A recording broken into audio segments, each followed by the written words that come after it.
Hey y'all, welcome to the Frying Pan for the very first episode of the Chrispy Fried Take Sports Podcast. I'm your host Chrispy, and a little bit about me is that I'm currently a freshman at Tarleton State University in Stephenville, Texas. My favorite teams are the Dallas Cowboys, Dallas Mavericks, Dallas Stars, and for baseball, I am a Houston Astros fan. I know, I can hear the trash cans banging already. I plan on giving you the crispiest takes possible, or just some that are incredibly burnt. But enough about me. Today in the Frying Pan, we have the departure of Russel Wilson from the Denver Broncos, the NFL Combine, a preview of the NBA playoffs with LeBron scoring 40,000 points, what are the best fast food chicken restaurants, and to close out the show, what happened today in sports history. It's March 5th, 2024, so let's get sizzling. Broncos country, goodbye? Russel Wilson is leaving, or more like the Denver Broncos are leaving Russel Wilson. They are gone after 2 seasons. They broke up. They're gone. If you're new to all of this, here's the recap I have for you. It's got some drama in it. In the 2023 season, at the end of last season, Russel Wilson was benched for Jarrett Stidham for the last 2 weeks, even though they were not out of the playoffs, or the playoff contention. And the reason, I guess, now seems to be purely financial, just so he can stay healthy, just so Russell Wilson doesn't get hurt at the end of the season. They want to leave him healthy so that way they can release him. And they did that at a hefty cost. The Broncos decided to take an $85 million in total dead cap space, which means they still have to pay Russell Wilson $85 million. They can't pay anyone else, and they have to take it, and they can't sign other players for that money. They have to pay Russell Wilson, which is crazy. And I don't really understand because, yes, the first season with Russell Wilson was not the best. They had a losing record. We're at the bottom. But this season had promise. They got rid of their old coach, Nathaniel Hackett. They got Sean Payton. And I get it, the first half of the season was a little rough, but they were coming back. They came back at the end of the season. And now they just decided to cut him. But this could also be the best chance for Russell Wilson to leave the Denver Broncos and go to another team because, all in all, I don't think the Broncos are getting anywhere with the type of management they have. And just a little stats for you. Russell Wilson played 30 games with the Denver Broncos and had an 11-19 record, boosting about 18.9 points per game, 311.7 yards per game, which was like 26th and 27th at the bottom of the league. And let me just say, that's not Russell Wilson's fault. He just didn't I don't think he had the offensive mind with him. He didn't think like the offense. He just wasn't there. Or the management wasn't there for him. And if you're like, okay, the Broncos will be fine. Well, I don't think so. They have Jarrett Stidham and Gucci DiNucci. And if you're not familiar with Ben DiNucci, if you recognize the name a little bit, it's because he played one game for the Dallas Cowboys during COVID. And let me just say, I watched that game. Oh my gosh, that was so bad. It was one of the worst games I've ever seen. So not looking too good for him. And the only upside they have with all the losing is that they have the 12th overall pick in the draft, but there's a possibility the top 2 quarterbacks they want are gone by then. So where do I think Russell Wilson, now that we got kind of the stats out there, you got the state of mind, where do I think Russell Wilson is going? Okay, Wilson is 35, entering his 13th season. He's a 9-time Pro Bowler and still has the second highest passer rating in the Super Bowl era, and he's the only, I can't speak, holy cow, and is the only player in NFL history with 40,000 pass yards, 5,000 rush yards, and oh yeah, he has a Super Bowl ring. So where do I think he goes? I think he can be better somewhere else outside of Seattle. I don't think it's just something in the water that's making Russell Wilson that just made him great in Seattle. I get he was young, and when you're young, you can do incredible things. But now he's older and he's mature. So where do I think he goes? Well, CBS and the news, they're having 4 teams, and I agree with about 2 of them. The Atlanta Falcons, the Pittsburgh Steelers, Minnesota Vikings, or the Tennessee Titans. Now, some others are saying the Bucs or the Pats, but I think the Bucs re-signed Baker Mayfield and the Pats are looking for a younger QB to build them up. So I think those 2 teams are just gone. And I don't think he's wanting to go to the Titans. They're still rebuilding. They got Will Levis as they drafted him last season. He looks promising. And I don't think he would go to the Pittsburgh Steelers because he could, but they just don't seem to have the offensive capabilities for him. I think they still kind of want to develop Kenny Pickett, but that's yet to be seen. And if I was a free agent, I wouldn't go to Pittsburgh to lead a team. They're just not looking good. So that leaves two teams, the Atlanta Falcons and the Minnesota Vikings. Well, Chris, why? Why would he go to Minnesota? Well, that's if Kirk Cousins leaves. That's the only way he goes to Minnesota. Now, rumor has it that Kirk Cousins is about like 50-50 on whether he wants to re-sign with Minnesota. It depends on the contract negotiations or everything. So that depends. But if I were him, I'd go to Atlanta. Atlanta seems to be perfect for Russell Wilson. They just got rid of their coach last year, and you're like, oh, well, they're rebuilding. Not really. They had one of the youngest teams in the league last season, and they let go of their old head coach. They're in need of experience. They have a new head coach who's also younger, and Zach Robinson, who is a Sean McVay disciple-like figure. And they have an incredible offense with Kyle Pitts, Bijan Robinson, and Drake London.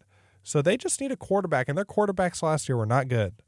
Desmond Ridder, no, he's not it. He's not the answer. Let me tell you that. And Taylor Heineke's a solid backup. And so they just need a leader. And guess what? Russell Wilson can just slide in there and fit perfectly. And guess what? They're playing a weak division. It's the NFC South. You went with the Carolina Panthers, who was the worst team in the league last season. You have the New Orleans Saints, who just seem to be in a disarray of mediocrity. And then you have the Tampa Bay Bucks. I know the Bucks had a great playoff run, but they still need to re-sign Baker Mayfield. They still need to they re-signed Mike Evans just a few days ago. But that's their only competition. So the NFC South is open for the taking. And Russell Wilson can just slide on in there and take it. And you know what? He can make the Falcons fly. I don't know what his catchphrase will be. I am going to miss, Broncos country, let's ride. That was just incredible phrasing by him. And I'm going to miss that. But overall, that's where I see Russell Wilson going. That's my take. I think the Atlanta Falcons. If you think somewhere else, that's fine. But for me, that's the most logical sense. That's the best way possible. And that's just how I see it. Are we getting closer to the Flash? Because I think so. In the NFL Combine, Xavier Worthy broke the all-time record in the 40-yard dash with a 4.21. He passed John Ross, who had 4.22 or 4.22 seconds in 2017. So I did the math. I just did the math. I'm pulling out my phone. So if every 7 years we evolve by 0.1 seconds, then in 147 years, we will have a 4-second 40-yard dash, which is 10 yards every second, which is crazy. That's like a stride every second. That's incredible. I've seen that, and I'm in awe. I wish I could move that fast. I don't. I'm not. I can't run. I only run if I want to, and I never want to run. Like if a grizzly bear was chasing me and I had to run 4.21 seconds to save my life, I just let the bear eat me. Like there's no way I'm running that fast. But humans are evolving. I guess that's what I'm trying to say. Humans are evolving. We could get, I'm just saying, the Flash would be cool. That's fast. That's just incredible.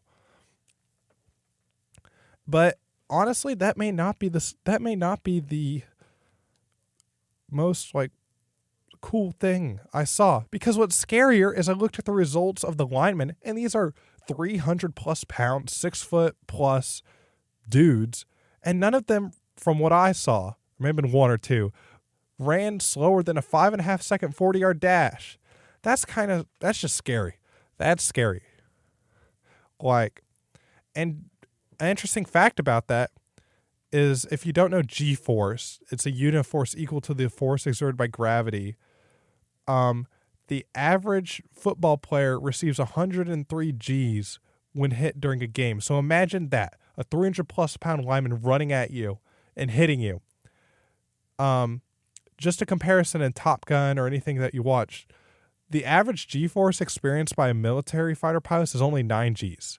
So if I pull out the phone, 103 Gs divided by 9, you're getting a little over 11 times the force that a fighter pilot gets. That's wild. That's absolutely mind-boggling. I could not believe that. And that's just from a neuroscience article I found. And that's just, oh my goodness. I couldn't even imagine. That's every single play. That's granted they're running really fast, and that's every single play you hear them. Or not hear them, you see them. What am I thinking? That's crazy. And so I think that's scarier. So we got evolution is happening, people. That's what I'm trying to say. The NFL draft is just like proving that evolution, that we are getting stronger and faster and more capable as humans. That's what the NFL draft proves to me. So that's the good side of the NFL draft. The one downside is I think quarterbacks just tend to look bad, or they, or you're like, oh, he's not good, or oh my gosh, he looks great. Because the only one I think who had an impressive throw day or an impressive day was Joe Milton, and that's just because he can throw the ball incredibly far. I mean, even if he was the least accurate quarterback in NFL history, I'd still want him as a backup, just so in the Hail Mary situation, if you're down at like the 20-yard line, like you're 20, you have to throw it 80 yards just to reach the end zone, I just put him in the game. I would sign him. I would just keep him there for that. Now, the other quarterbacks, I don't know. It's interesting because they have quarterbacks at the NFL draft throw to wide receivers they've never thrown to before and probably just met them there at the draft. So you don't know any of their little twitches or anything like that, or when they're like stepping, or you just don't know. So like every single time you throw the ball, like it just doesn't look good. You're either too far ahead or too in the middle, or the wide receiver's reaching out and it just doesn't look like a good throw on like a 30-yard pass. And that's what I saw with lots of the quarterbacks. And honestly, if I were drafting for certain positions and as an NFL GM, I would not use the draft. The only time I would is if it's a kid from a small school. You have everyone race, you have everyone do their 40-yard, their bench, and you have a kid from a small school who looks really, really good. And you put it. I would use the NFL draft for that, so that way you can kind of compare. Okay, he's the same as everyone else. He can make it to the league. But for some, I think it just like feeds delusion, because I've heard like rumor mill, like JJ McCarthy from Michigan is rumored to be a top 5 pick. That's blasphemy. If that happens, there's a lot of people getting fired, because he looked great, but it just doesn't make sense because he didn't really prove it last season. He played. If you don't know who JJ McCarthy is, he's the Michigan quarterback that won the national championship last season. And he is a winning quarterback, but he's not the best quarterback, because he was carried by his run game, Blake Corum, and his line was incredible. And he didn't stick out to me. There's better quarterbacks in the draft. And so, but some are saying he may go top 5. Like there's Caleb Williams and Drake May in the draft, and they've played better teams, I feel like, and they've proven themselves to be a little bit better. And so some are just crazy. Just as a reminder on some draft day blunders, just a few years ago, the Jets drafted Jack Wilson in the first round, like the top 5. He was a top 5 pick. I can't remember off the top of my head what pick he was. Let's see. What pick was Zach Wilson? Yes, the struggling Jets. They used him 2nd overall. And the only reason he had a great season at BYU, don't get me wrong, but really the only reason they drafted him was off one throw at his BYU pro day. You can literally look up the throw, and everyone paused for a second when he made that throw, and they're like, oh my gosh, this kid's a stud. But guess what? There's a difference between pro day and real life, because in pro day, no one's rushing you. You can take all the time you want. You just got to act like you're moving. You can throw the ball, and your wide receiver catches it, and you're like, oh, I look good. Or that's what the GMs think. Oh, he looks great. He looks incredible. And then all of a sudden you've got those 6'5", 300+ pound, 40-yard dash speedsters running at you trying to rip your head off. So, draft day is a little skewed in my book. I don't know. I wouldn't pay attention much to the draft. I think the draft is cool. or not the draft, the combine. What am I saying? I think the combine is cool, but I don't think it's that useful. I think it's the best way to use the combine is from teams is just to get to know the players, see what they're like, see if they'd fit good in the locker room or not. I think that's what the combine's good for. That may be a burnt take to some of y'all. To me, that's perfectly crispy. Like that's a perfectly sane take. That's just how I think, because I don't know. There's no one rushing. This is not real game. Like this is just like stats. Like they're stats, and having a lineman doing a vertical jump doesn't make sense because he's never going to jump ever.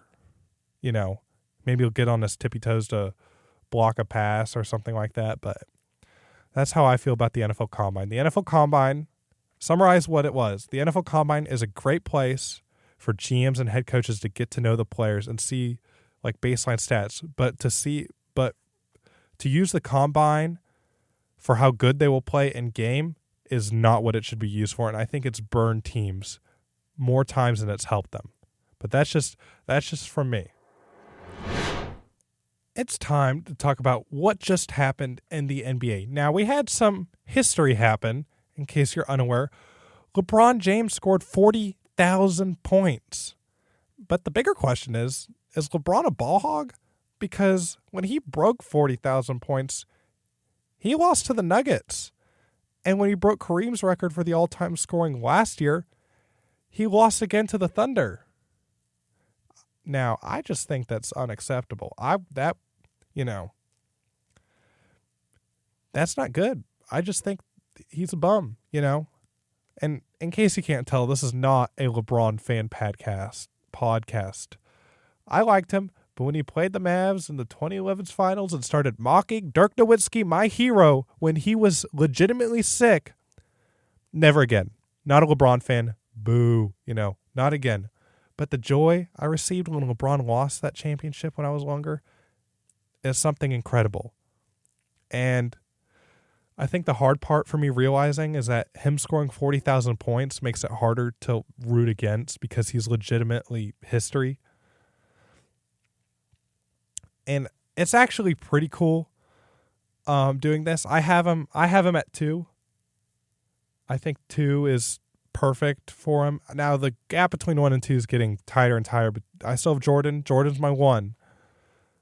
But LeBron's longevity and everything he can do on the court still in his 21st season is incredible. And a cool fact I found out actually about him getting to 40,000 points, he scored from 0 to 10,000 points. It took him 368 games. From 10,000 to 20,000 points, it took him 358 games. From 20,000 to 30,000, it took him 381 games. And from 30,000 to 40,000 points, it took him 368 games. Now, that's pretty incredible, honestly. That's the same. It's literally the exact same. From 0 to 10,000 to 30,000 to 40,000, that's the exact same. And by comparison to Jordan, now this can be difficult, but Jordan had 10 scoring titles. That means Michael Jordan was leading the league in scoring 10 times. LeBron James only won the scoring title once, and that was in 2008. That was over a decade ago. And he's still the fastest. He's still the only one at 40,000. He's the only one part of the 40,000 club. And so what does LeBron James want to do now that he's reached 40,000 points besides trying to win another title? I don't think the Lakers are doing that, honestly. What does he want? Well, he actually wants Bronny, his son, to join the league. And for Bronny, this is what Bronny's kind of saying. This is what his agent is saying for him probably, but Bronny is still weighing in to enter the 2024 draft. And Bronny's not feeling it based on if he's ready. He's feeling it based on other teams are ready. And I feel like his agent, Rich Paul, is kind of just saying that. But it's basically like, does LeBron James feel like his son is ready to join him in the league? And there's kind of 2 ways you can go with this. One, Bronny should wait at least another year at USC. Probably should wait until his junior or senior year. But because he comes off the bench and just only averages about 5.5 points per game, and he was also sidelined for 5 months, so I don't think he's just developmentally ready. For me, he's just simply not ready because he just hasn't played that much. He hasn't been able to play. Like, there's a difference between high school and college, but there's a huge difference between college and the NBA. Now, option 2, and it's kind of tough to say this, but it would be really cool for Bronny to join LeBron in the league because it's never happened before. And it would just be cool to see 2 James on the court and be like, oh my gosh, that's his son.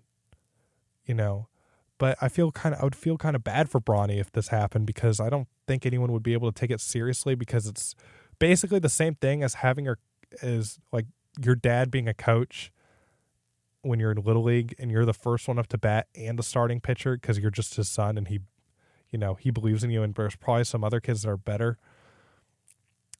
And also, plus once LeBron leave, who's going to want him? Now, he can always prove himself, don't get me wrong, but he's only played half a season of college basketball. It's going to take some time to adjust, and I think LeBron's ready to go. He's just waiting for Bronny to join him. So that's my take. That's my take on LeBron James.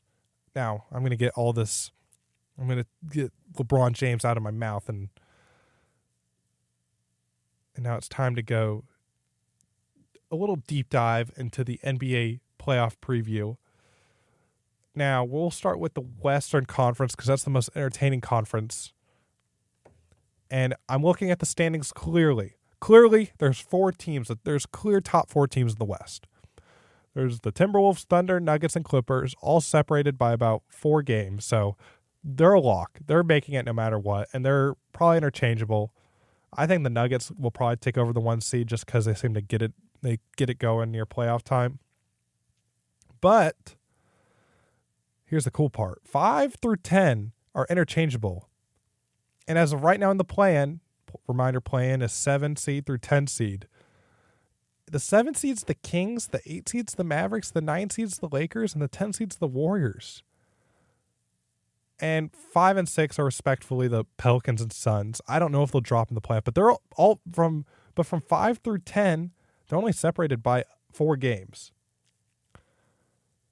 And if you're in the play-in, like I said, it's Kings, Mavs, Lakers, Warriors. You're either getting De'Aaron Fox and Domantas Sabonis, Luka Doncic, LeBron James, or Steph Curry. 2 of those teams are not going to make the playoffs. 2. Now, if I had to pick right now, and I'm saying this as a big Dallas Mavericks fan, I was there when Dirk scored 30,000 points. I'm that type of fan. I was there for him. I was there for that team.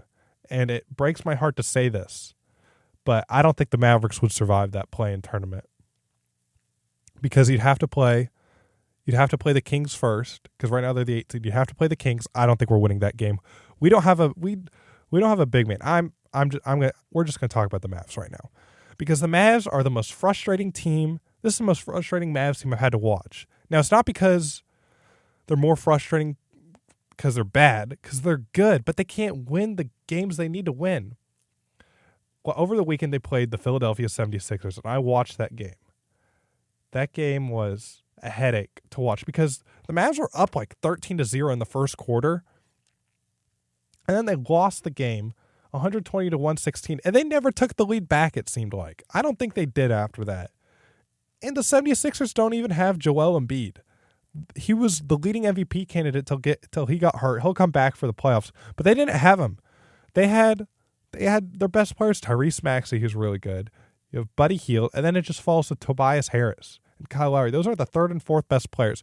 We got dominated by Paul Reed. Paul Reed had a career game. He comes off the bench as a big man. And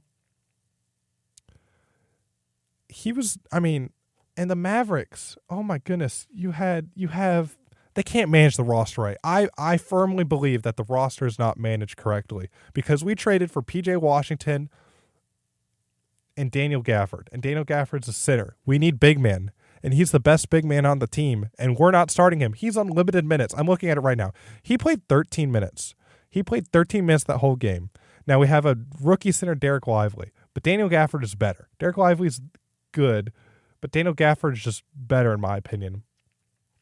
And he's like the 3rd big man. Like, he needs to start.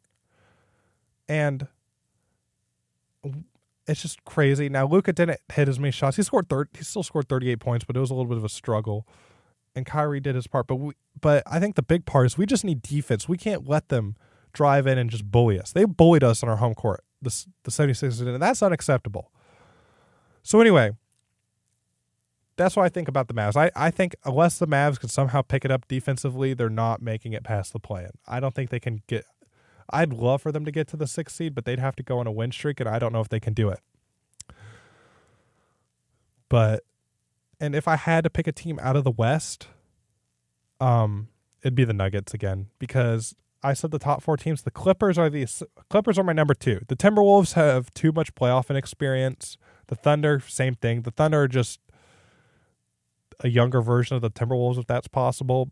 I don't think they make, even though they're the top 2. I think in a best out of 7 series, you're playing Nikola Jokic, who won the NBA Finals last year, and they have basically the same team, or the Clippers, who are just a bunch of, Kawhi Leonard, James Harden, Paul George, who are just a bunch of old dudes now, and they just want to win a ring. I don't think you stand a chance. Now, going to the Eastern Conference, it's more top-heavy. There's realistically 5 teams that could win it, and one of them is clearly the Celtics. And the Celtics are clearly the best team in the NBA. Like, that's not an overstatement. They are by far and away. They over the weekend, they played the Warriors on primetime television. They beat them by 50-plus points to the Golden State Warriors. Now, the Warriors kind of got a taste of their own medicine in that, because they used to do that to teams when the Splash Bros were hot and they had Kevin Durant and Draymond Green. They used to be like that. But now, they're not. And the Celtics are here to stay, at least for the regular season. Now, they're followed by the Bucks at 2, the Cavs, the Knicks, and the 76ers. Oh, my. And the 76ers are there, but it depends on how they click when Joel B gets back. But those are the 5. Now, there's the Magic as a 6. There's Miami Heat, Pacers, Chicago Bulls, and the Atlanta Hawks as the 7 through 10. But I'm not worried about any of them making a playoff push. So I really think it's the top 5. And here's this take. Now, this could burn me. This could be the most burnt take I've ever given. But I don't think the Celtics are making it to the finals this year. They have an 8-game lead over the Milwaukee Bucks, and I don't think they are. Why? Because they just choke in the playoffs. If you're unfamiliar, feel free to look it up. I'll tell you their last 3 playoff, and this is nearly the same team. Their last 3 playoff runs was last season. They lost the Heat in the conference finals 4-3. They were the better team, or they lost 3-4. Celtics were the better team. NBA Finals lost to the Warriors 2-4. That was a pretty even game. That was a pretty even series, if I remember. In opening round, COVID lost to the Nets 1-4. Now, you can't really blame it on COVID. You can always blame it on COVID, but still, they haven't won a ring since 2008, and they've been like a playoff team since that year. And so, who do I think will make it out of the Eastern Conference? Well, there's 2 teams, the Milwaukee Bucks and the New York Knicks. I don't think the 76ers make it. I think Joel Embiid will be hurt for too long for them to click again and make a good playoff push. And also, the Knicks had like a lot of their superstars injured. They had Jalen Brunson get injured within a minute. Julius Randle didn't play. They made a ton of trades at the trade deadline. So they had all their like role-playing guys with the guys they traded for, played nearly a fully healthy Cleveland Cavaliers. Now, Donovan Mitchell wasn't playing, and they beat them. So I think the Knicks are better than the Cavs. And the Bucks, well, Giannis just turns into the Greek freak come playoff time. And so those are the 2 teams that I'm looking out for. Those are the 2 teams. I would love to see the Knicks make it out of the Eastern Conference, because that'd be really cool, because they haven't been there in forever. But I think I'm going to go with the Milwaukee Bucks as the Eastern Conference. I'm saying the NBA Finals this season will be the Denver Nuggets versus the Milwaukee Bucks. And so that's my playoff prediction. I wouldn't be surprised if it's the Knicks and the Clippers or some combination of those teams. I just don't think the Celtics are making it. And that's the review of the NBA Week 20 out of Week 26. Now, here's my favorite segment of the podcast, From Burnt to Crispy, where I give my takes or rankings on just random things in daily life. And this week's segment from Burnt to Crispy is fast food chicken. You have, now here are the contestants. You have Chick-fil-A, Chicken Express, Popeyes, Cane's, and KFC. We'll start from burnt. The bottom. Now this take may be a little too much for some of y'all. The bottom of the barrel is Cane's. Cane's is not good chicken. I hate to break it to you, but if you are willing to, if like you had Chick-fil-A, if you had all the other chicken restaurants, maybe KFC, you had Chick-fil-A, Chicken Express, Popeyes, and Cane's all lined up. If you willingly chose to go to Cane's, there is something wrong. Because Cane's is not good chicken. It's soggy. Have you ever gotten it to go and it's just soggy? It's just sitting in there. Everything's wet. Why would you want that? Cane's is also carried by that sauce. Like, if you could just have the chicken itself and you did not get Cane's sauce, if they did not have it, would you go? Let's think about that. I would not. Now, I would not. I don't like Cane's. Cane's is not it. Okay, so that's 5. That's a clear 5. KFC, number 4. Now, KFC, I haven't had that much, but it's okay. You know, I don't think it's the best. It's simply, here's how I put it. It's just okay. Nothing special, nothing horrible. It's just okay. Now, we have 3 left. We have Chicken Express, Popeyes, or Chick-fil-A. And I'm going, number 3, I'm going Popeyes. Now, Popeyes has the opportunity to become number 1, but it's very inconsistent. You either get the best chicken sandwich you've ever had or you get the worst chicken sandwich you've ever had. That's what, most people get from it. And that's the same thing about their chicken. And so for that, I have to put Popeyes at 3. Popeyes, you're 3. Now, this may be even, I think this is factually true. I'm not trying to cause a debate. This is what I think. Chick-fil-A is number 2. Chick-fil-A is second on the tier list. Now, it may be because I'm at Tarleton in Stephenville and Chick-fil-A is on campus, and that's the only thing you can really get. Like, you don't have to, a restaurant, that you can't get from dining hall. You have dining hall every day. You want something else, and Chick-fil-A is that one opportunity. So I may just be sick of Chick-fil-A, but I just don't think Chick-fil-A is that good. I mean, oh my gosh, that's a horrible take. I think Chick-fil-A is good. It's amazing. But I think compared to Chicken Express, I think Chicken Express is better. I don't know. That's just how I'm feeling right now. And Chicken Express is number 1. I love their chicken. I tried it for the first time here in Stephenville and was like, why I have not had Chicken Express my whole life. This beats Chick-fil-A. It 100% beats them. I think there's more sides, and I think that's something I enjoy a lot. They have rolls and biscuits. Like, that's incredible. So I think that may beat Chick-fil-A. Now, they could probably be interchangeable on any given day, but also on Sunday, guess who's open? Chicken Express. They're open. And so that is the best take I can give you, is that Chicken Express is number 1. Now, Chick-fil-A is close to number 2. Popeyes is like kind of all on an island by itself on 3, and KFC and Cane's are close together at the bottom tier, the food pyramid. But that's my true take. From crispy to burnt, or from burnt to crispy, we'll go that way. From burnt to crispy, KFC, Cane's, Popeyes, what am I trying to say here? KFC, Cane's, Popeyes, Chick-fil-A, and Chicken Express. From 5 to 1. That's my take from burnt to crispy. And for what happened today in sports history, in 1864, on March 5th, Cambridge and Oxford University held the first ever official track and field meet. So if you feel inspired like me to go put on some shorts and a t-shirt and then sit on the couch to watch some old Usain Bolt highlights, you'd feel free to do so. And I just want to say thank you for listening to the very first episode of the Chrispy Fried Take Sports podcast. Hopefully you can give me a follow on whatever media platform you're listening, whether it's Spotify or Apple Music or anywhere else.